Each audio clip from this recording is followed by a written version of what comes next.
greenhouse gas emissions can be saved.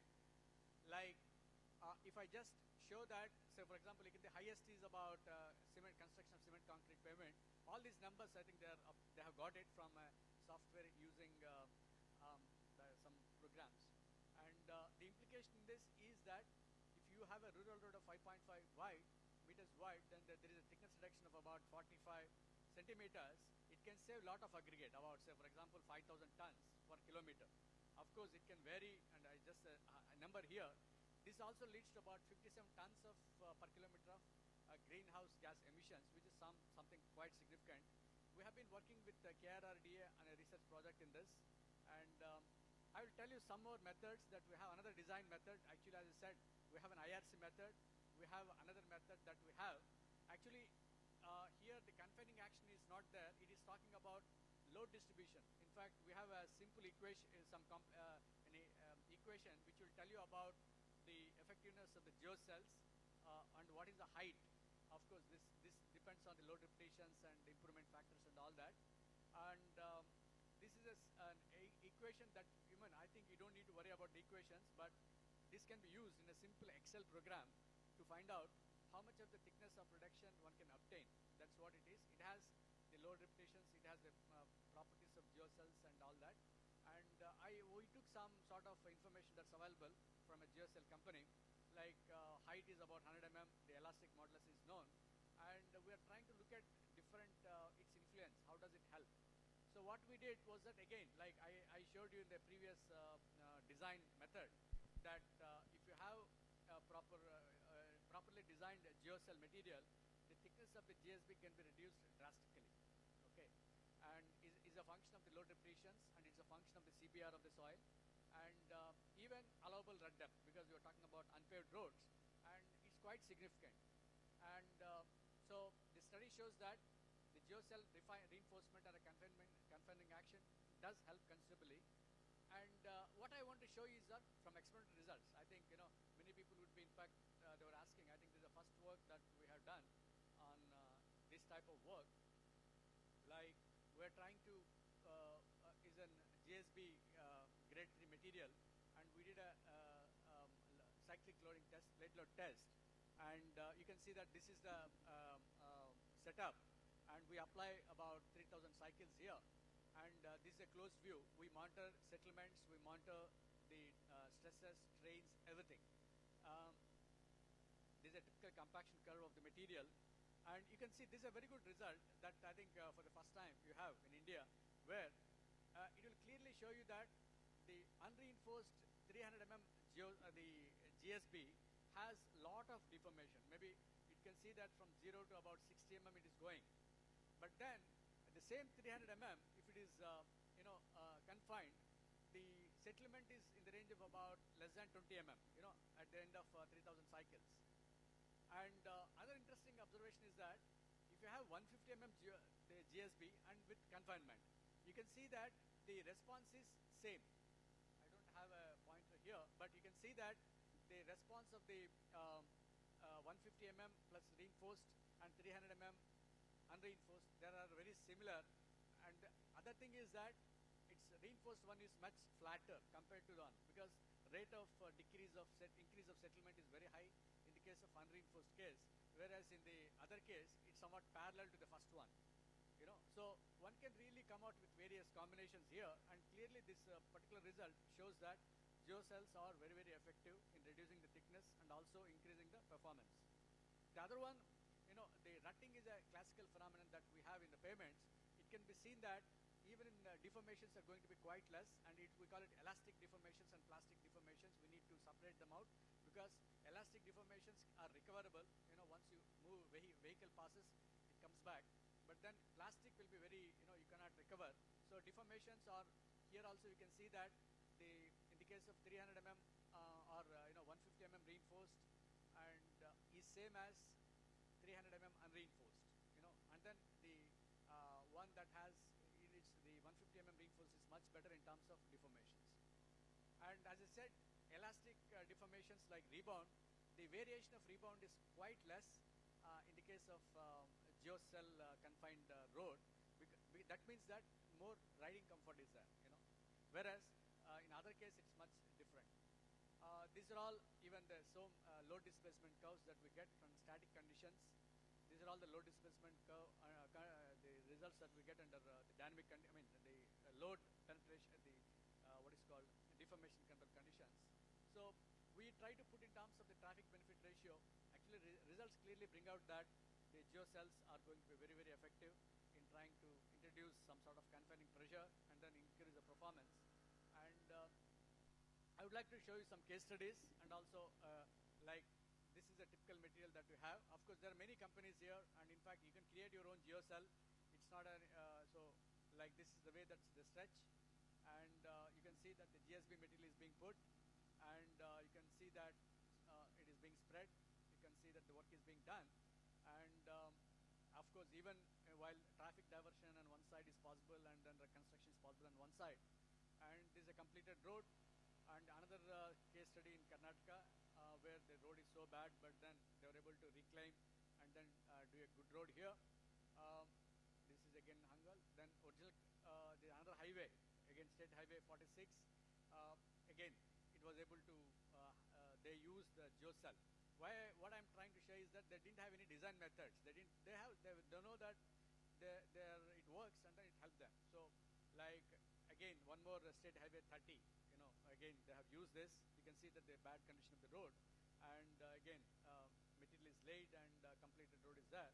And even in SCSG in Mumbai, they did some work. I think I must thank Startup for giving some of the case studies that they have done. And again, this is again SCZ. This is in Guwahati landfill. Actually, for a landfill, approach road itself is not there. It's very difficult. Otherwise the lorries may overturn, trip, and all that. You can't really do a good dumping operations. So they wanted to construct a approach road using this material, and it was quite effective. You can see that this is quite good. And the geocell technology can be useful in roads, embankments, retaining walls, foundation beds, and many other things. I would like to just introduce this thing in trying in disaster mitigation. Why? Because we have two problems. One is the Uttarakhand disaster and Orissa cyclone. Uttarakhand, we had a lot of many people lives lost, and there is a lot of damage to many of the civilian structures.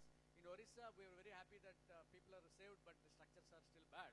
So we have a rapid geocell construction here. It is like a cardboard box where you know that we can assemble the cardboard boxes, and it is again a containment system which can really can be done in over 8 hours. You have a alarm with that there is something happening within 24 hours.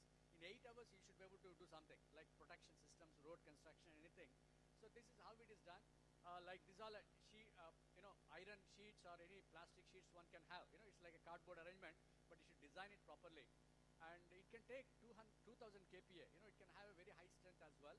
And all the internal cells form a reinforcement, and reusable and recyclable. The advantage is that you can take it back. I'll show you.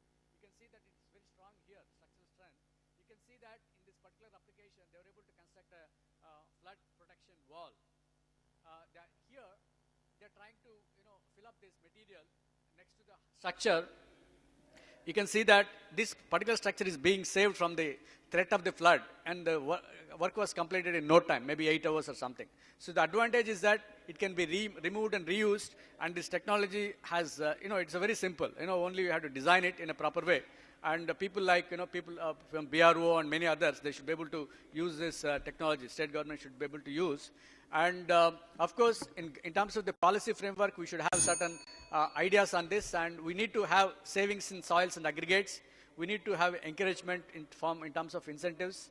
And you need to have engineers have a separate knowledge of appropriate techniques. Otherwise, it becomes difficult, particularly in the case of natural hazards. And particularly when you have the people have been talking about lack of good GSB material. With the geocell technology, it's possible to use inferior material, because now you're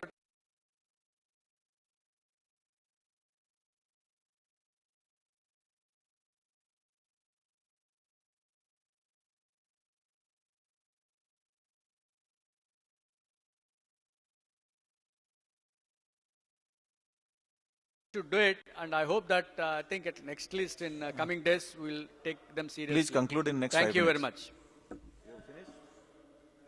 Thank you. So we can have a floor intervention on the subject. Or 5 minutes we can interact.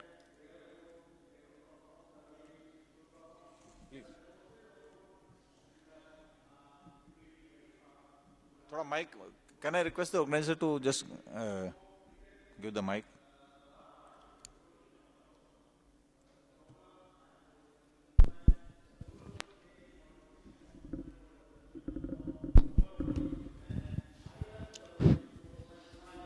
I am K.S. Reddy, MD, KRDCL Bangalore. My question is regarding this capillary cutoff. That is, how it behaves for capillary rise, that too in heavy rainfall area. Have you tried anywhere? My second question is, how about drainage? Yeah, actually, the thing is, it has a provision for drainage. Like you can see, there are holes in the lateral direction. So the consolidation is possible. There is no problem of drainage in the soil. And even as I said, capillary action reduces the shear strength a bit. But when your importance is more on the confining pressure, what you can get out of it, all these problems can be overcome. There is no issue on that. You know, the drainage is addressed because it has holes in the horizontal direction. So when you apply the load, drainage occurs. Second thing is, because of the capillary action, there is a little bit of reduction, the capillary rise, you know, particularly in a water table, there will be a reduction in shear strength. But that reduction in shear strength can be offset by the extra confining pressure that you have here.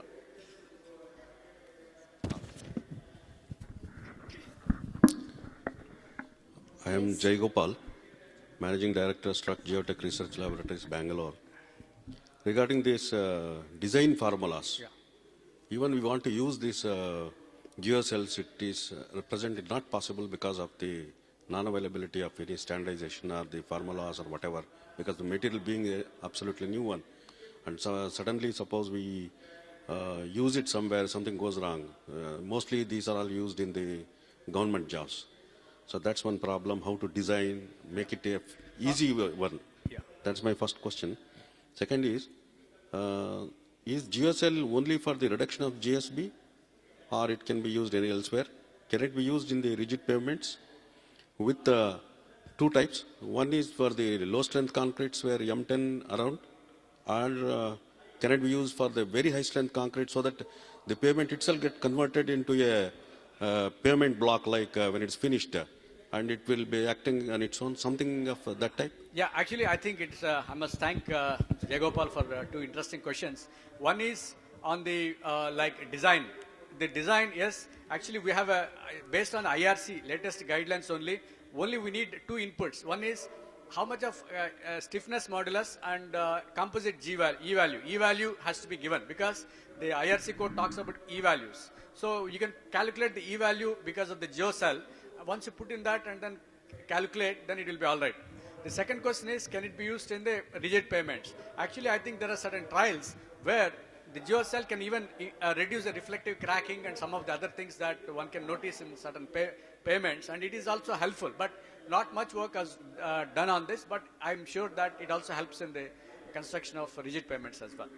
Thank you. And the next question is from Mr. Siddharth Shankar Sharma. He just wants to know what is the cost of application of geocell technology? Actually, I must say that definitely, like this technology is quite simple. That see, when you have this material, you have a reduction GSB. It should worst case offset the. It should be worst case. It should be equal. But you know, if you can reduce or if you can economize, you know, essentially it depends on the availability of the materials and all that. It should be possible. Worst case, it should be 1-in-1, where at least we can get a better performance from the geocell. And if you are able to really optimize on it, it's really good. Thanks. Dr. Rana, sir. Mic.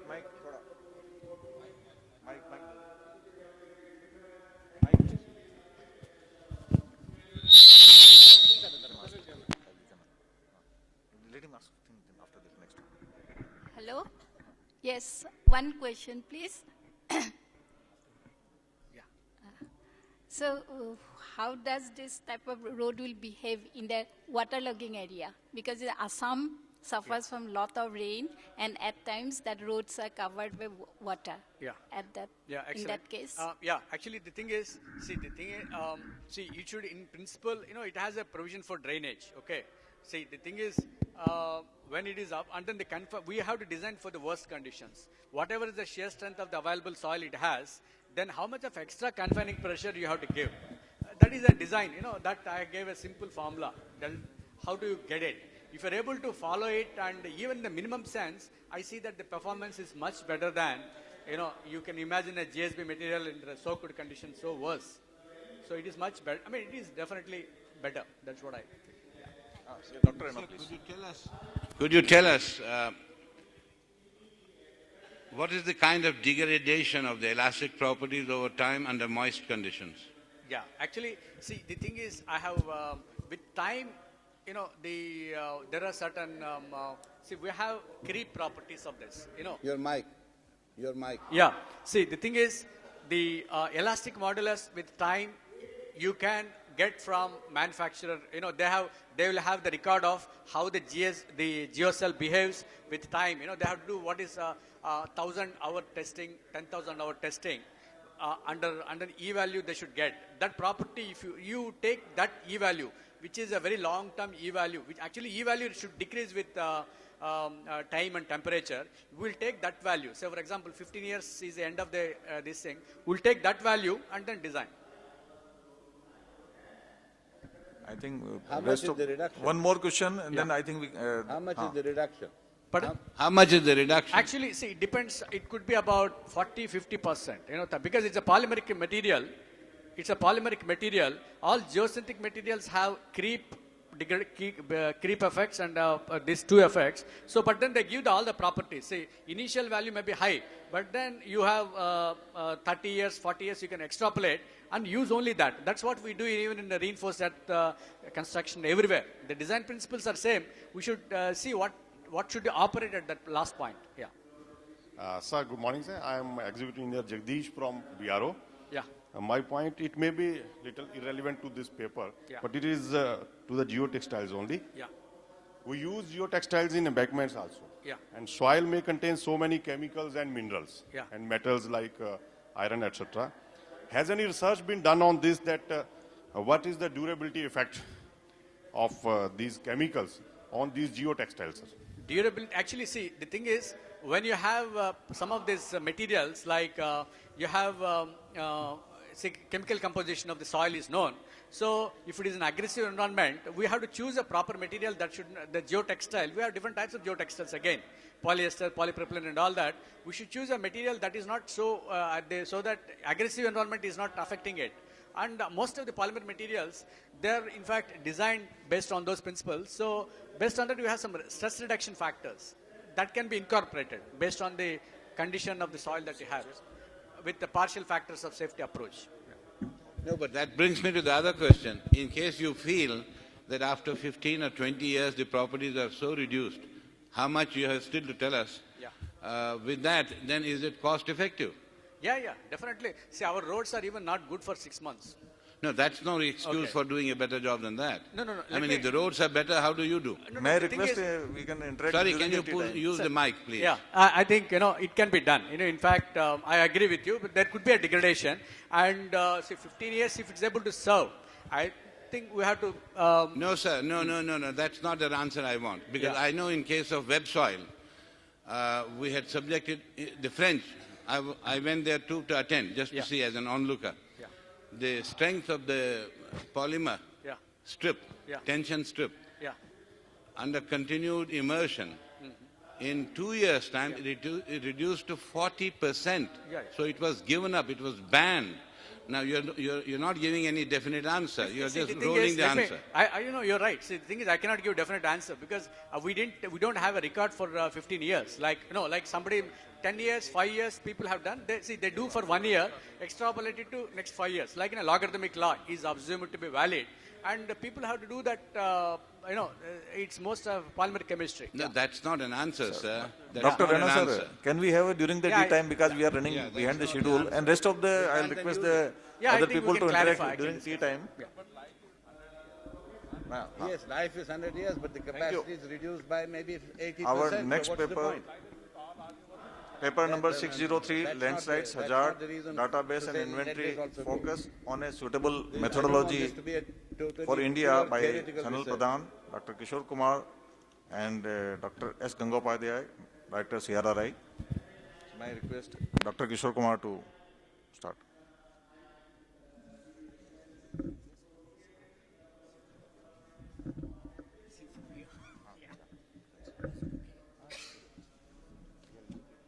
Thank you, Mr. Chairman, sir.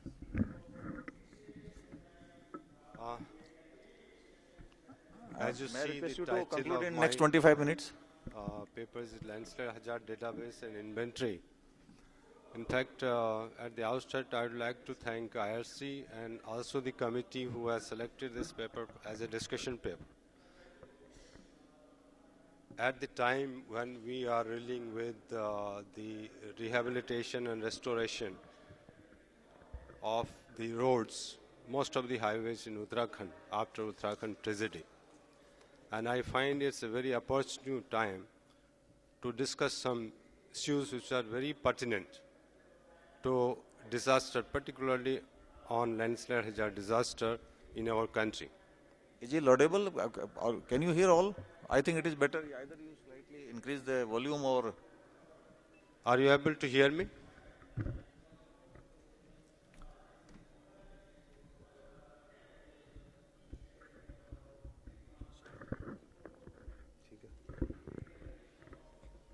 So I will have the content of my paper in such way. Introduction, need for landslide database, current scenario. I'll be talking first of all why we need database. Seems to be a very easy topic to understand, and it is easy, but how to be done, we have to think about that and discuss current landslide research in India and proposed methodologies to be followed in Indian conditions. To give a little background of landslide hazards in our country, we have more than 20,000 landslides all over our country, particularly in hilly areas. And to your information, it was very difficult for us, for after a 2-3 years hard job, to collect the data of those landslides.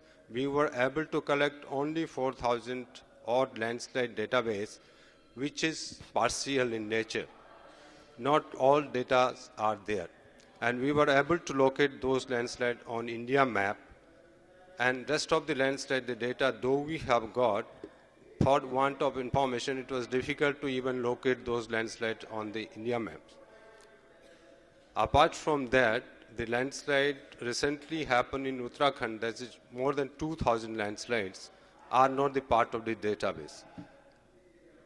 In 2011, Sikkim earthquake has happened and hundreds of landslides has been recorded by BRO, but again, for the want of information required, they are not the part of database so far.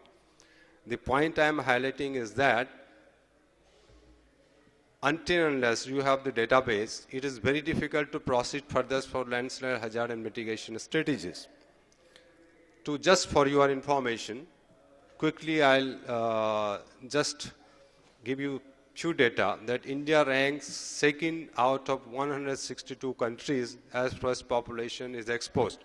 That is, the population living in hazardous areas is potential to get injuries, damage, or even loss of life. And 9th out of 162 countries where GDP is exposed. Now after Uttarakhand, probably it has come to second or third stage. The GDP's portion, more than 1.5 billion US dollars have reached. Another thing which I would like to just give you information that the on landslide hazards, we are spending more than 3 times than all the other hazards combined together. But it is not really felt by us, reason being because the phenomena is widespread and has been made or understood as a part of our day-to-day life. We are not able to think about the economic impact of this on our country and GDP. Why we are not able to think? Because we have no system of having that economic impact analysis. And why we don't have? The simple answer is that we don't maintain database and we don't have the inventory.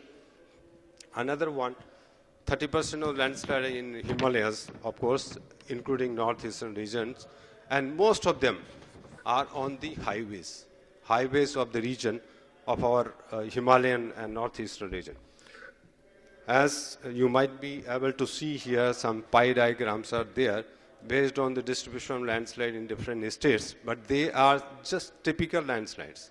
And then the bar diagram which I have shown here is that what is the impact of these landslides on our economy and the injury of the people. And now in 2013, more than 5,000 people killed as reported by the government, though to our knowledge and as we have gone and visited the areas in Uttarakhand, it may touch even more than 20,000. 5,000 have been reported missing and more than 2,000 landslides have been reported. The figure I have shown here, recurring landslide, some typical recurring landslide everywhere on the highways. And they are recurring for last 10 years, 20 years, 5 decades, 4 decades, but they are still there. Why? We have to search for those answers. Now the wheel of disaster management, what I am showing here, has common. All over the countries, these are the things which we have to attain. But then the wheel cannot be, none of this activity can be accomplished and understood properly unless we have a database and inventory to be maintained properly.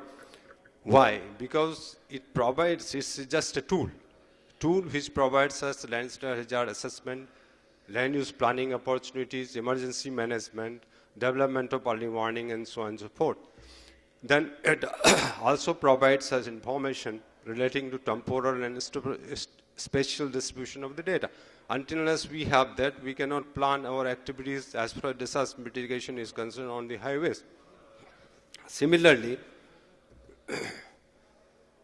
it will be the first step towards any landslide hazard mitigation process. If you want to do hazard mitigation, we want to prepare landslide hazard zonation maps, susceptibility maps, so on and so forth, we have to go to the first step first, and that is the hazard database and inventory. Now, it also will have a very good information about the current situation, about the past, and about the future. This could also be used to identify the recurrent landslide and the quiescent, even the landslide which are there but they are dormant in nature.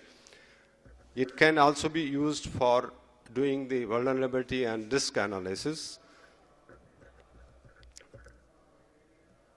What is the scenario, global scenario? Before I go to the methodology what we have suggested, I would like to give a brief scenario in the world.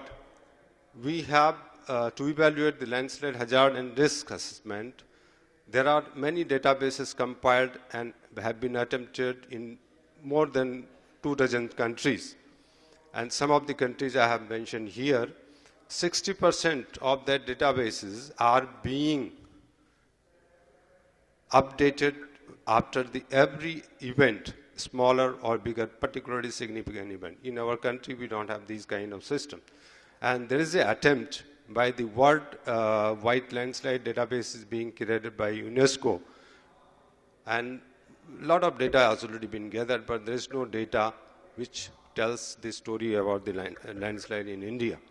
Now, in Indian scenario, what we have, just to briefly giving you this kind of account, there is no currently centrally organized landslide database in our country. Some attempts are now being made, and we are getting some kind of positive results, but it will take a lot of time.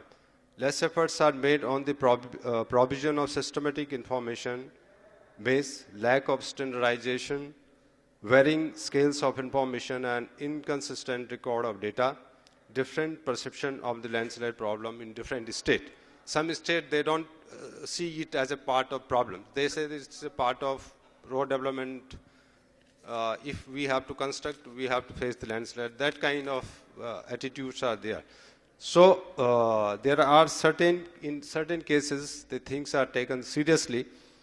And some of the studies have been done. I have some links here.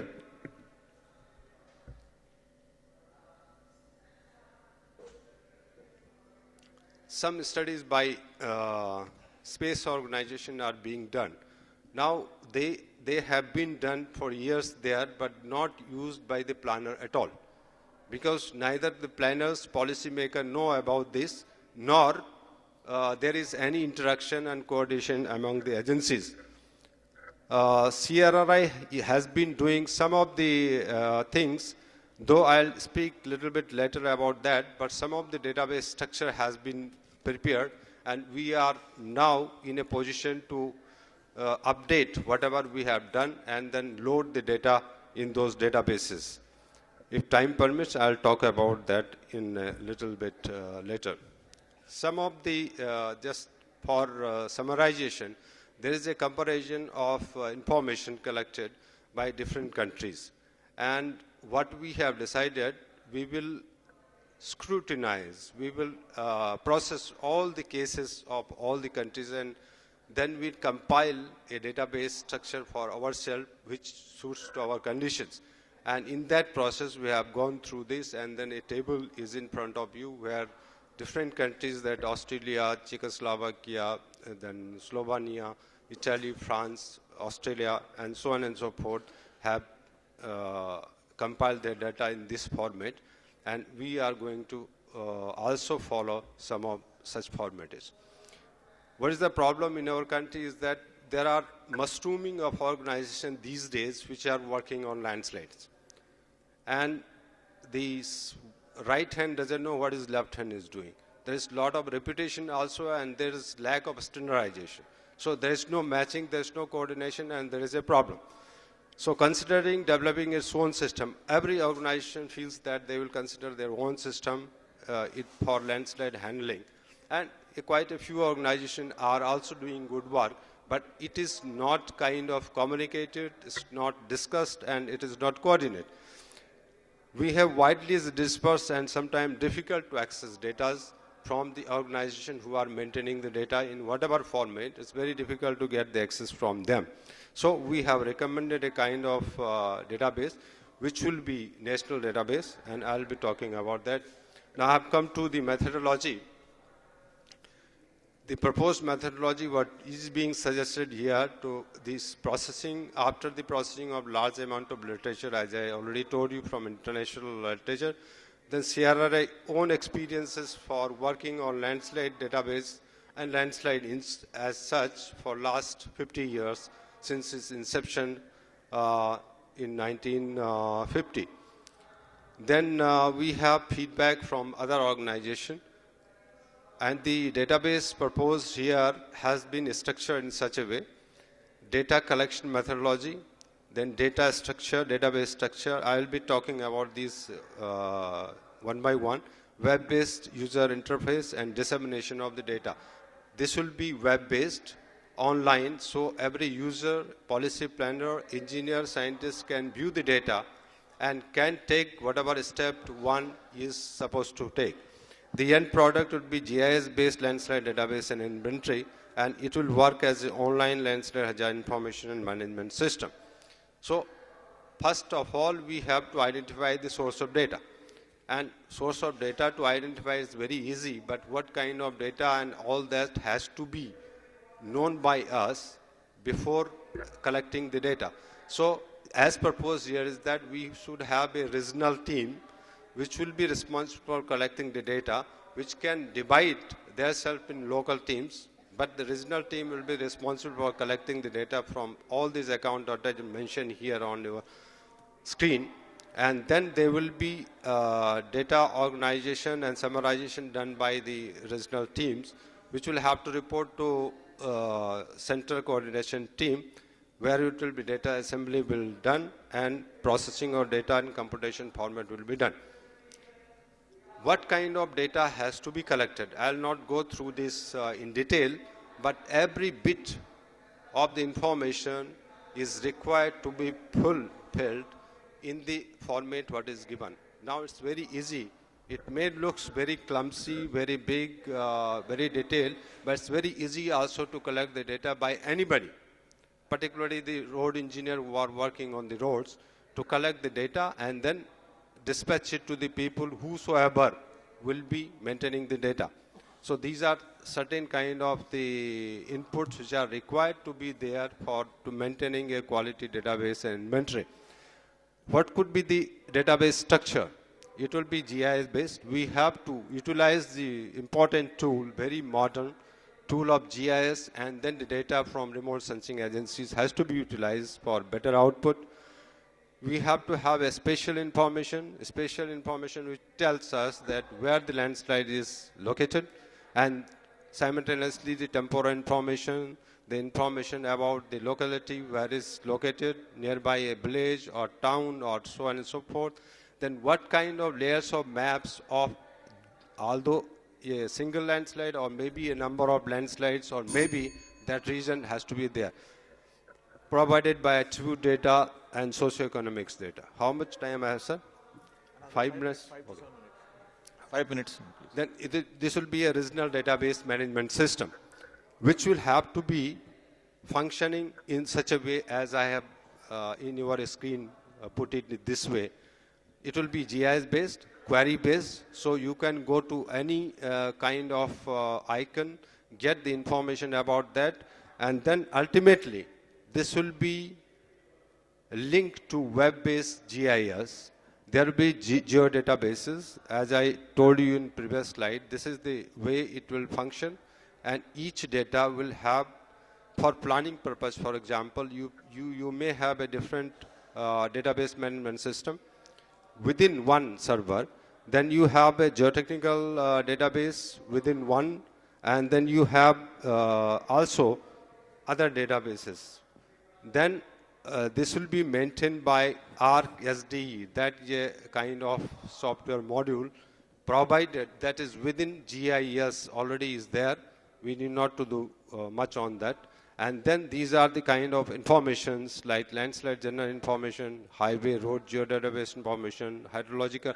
We can keep on adding those layers to those databases as per the requirement, as per the availability of data, and then use that online or offline, whatever way you want to use for road maintenance. For maintenance agencies can do it for maintenance purpose. Landslide hazard mitigation and management policies can be made based on this. Then infrastructural planning can be done, and property management and emergency response system during disaster can all be decided by having this kind of quality database online available to everybody. And this is just a structure that how our organization, whosoever maintain the data, how they will be linked with this kind of things. So it will be in internet as well as intranet. Intranet where people, a group of people are working, they can see, they can visualize, they can update, and they can get queries from the people, from the planners, policymakers, and respond to them accordingly. I am not talking much about this because of want of the time. I'd like to just focus on one case study, what we have done. This is one of the landslide in Uttarakhand on National Highway 58, has been there for 4 decades. And we utilize the methodology what we have presented here to know that how this data of that many years can be utilized for a better output, and even giving micro level details, and the, then managing the landslide and then preventing it by providing the remedial measures.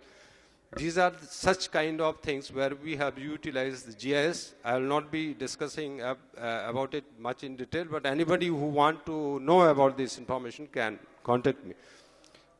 These are the layers of information available, what database I have proposed within that database. And those information, it is with respect of the landslide. And landslides in that valley, time to time, those layers of information with respect to the occurrence of landslide time to time have been analyzed. And then all these have been put together to get the causative factors of those landslide in those valleys, the mechanism, then prognosis, when they will happen, where they can happen, and what time they can happen, and those, so on and so forth. I'll take 2 more minutes. And then another landslide is Kaliasore landslide, which is also around 5 decades old landslide that has been also studied in such a way. Now, there is a small video. With that, probably I'll finish.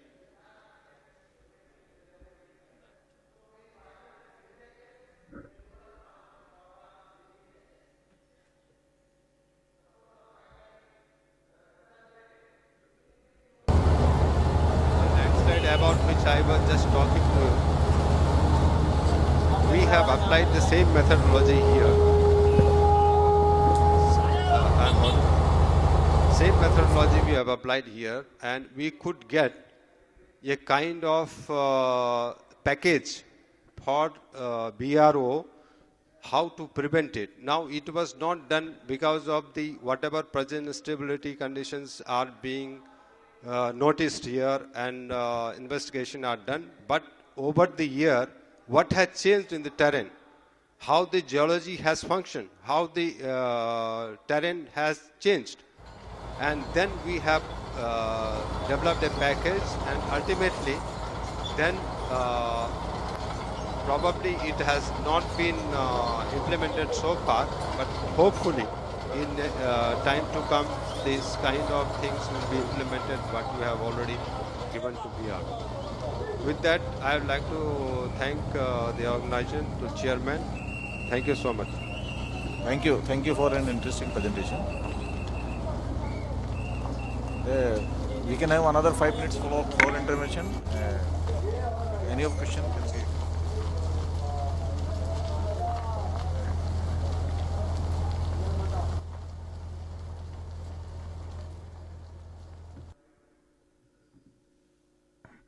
So we can have a floor intervention for 5 minutes. Meanwhile, the video can also. Or you have something more to continue?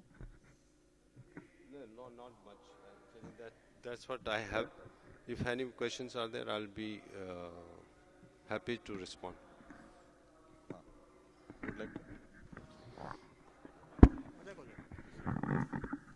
I just have one question to Dr. Kishore Kumar. Is it possible from CRRA database, like, if I want, did the practice, because they have a lot of landslide data, did they have the system in place so that anybody can access? Yeah, as I told you, this methodology is given, and this is under working conditions. But some of these kind of things, that how the data should be maintained, what data has to be collected, that information we can always provide to you. Because it took a lot of time to compile that kind of things which we require mandatory to be there in the database. The point is that there are many databases already available, but they don't have information. Now, unless we have the information, the database structure will have no value. So we have certain kind of format prepared so far, which we can supply to you, that what kind of things are required. database can be such which can be easily provided by the road user or road engineer, and the same thing utilized for the early warning / the mitigation.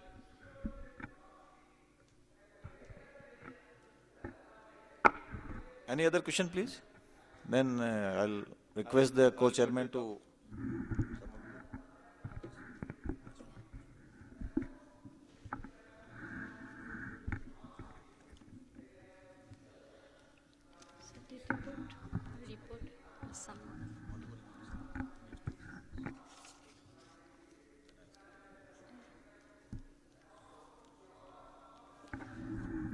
Thank you. Thank you, Chairman Sir, for the session. Now, to summarize it, we have got 2 papers. One on this use of geocell for the road construction by Professor Babu. So he has given a very informative paper. So he has discussed about the advantages of geocell, discussed about the different methods of design using geocell. And then this thickness, it is pointed out that thickness of the pavement can be reduced considerably using geocell. So these experimental results were also presented, how the change occurs, strength of the pavement increases with the help of geocell. Then traffic benefit ratio is also discussed with the help of some case studies. And in the second, so the second paper is on that landslide by Professor Kishore Kumar. So this how the landslide hazard can be mitigated, that is discussed with the help of database. That the current scenario of the database with statistical data was presented. And then this landslide management and the mitigation can be improved if we have a good database. That is pointed out. Thank you. As the co-chairman has already covered, I would like to add the first paper, geocell. Geocell is, in fact, what as he has told, it is being covered by Corps of Engineers and Border Roads also. In my project also, we are using this technology, carrying out, stabilizing some of the unstable slope, even small walls. And this is very useful when you have a non-availability of material or shortage of material and very short time. Say within few hours, you can make a road functional. So this technology can be used by the field engineers as per the requirement. And the second paper, Dr. Kishore Kumar, is very interesting, useful, particularly for the highway engineers in hill roads. And as all of you are aware, border road is dealing maximum road landslides, maybe it is border roads, Sikkim PWD or Himachal PWD or Uttarakhand PWD. And after the disaster, particularly of the Kedarnath, we have to take this subject very seriously. I think we have to have a proper coordination and exchange of the experience and data.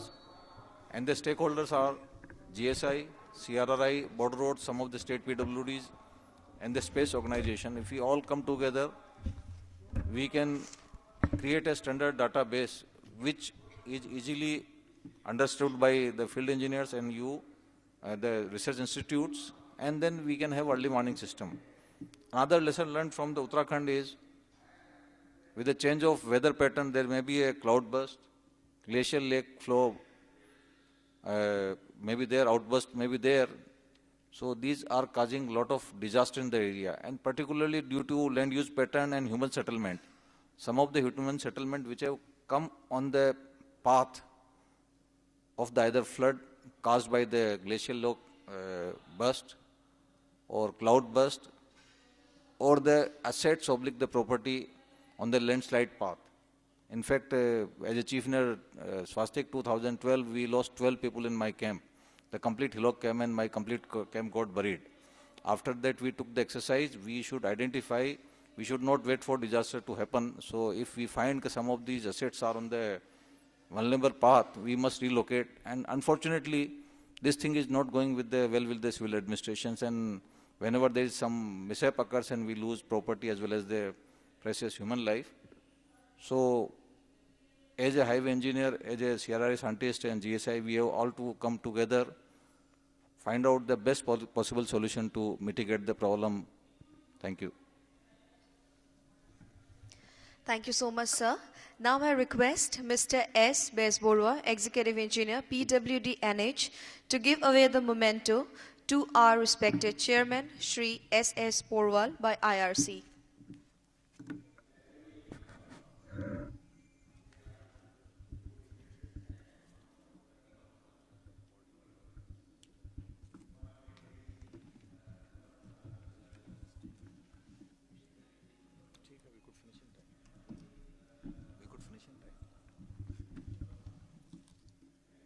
Sir, to Chairman.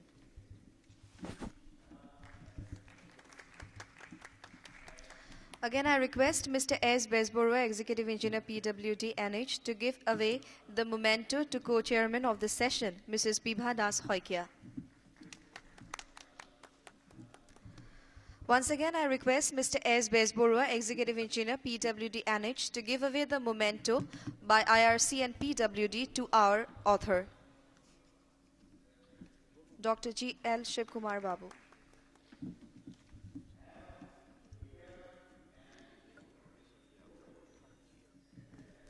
Thank you so much, sir. Well, thank you all our delegates, and I request everyone to proceed for the tea, and after that we have 2 more papers and we will resume our session very soon. Thank you.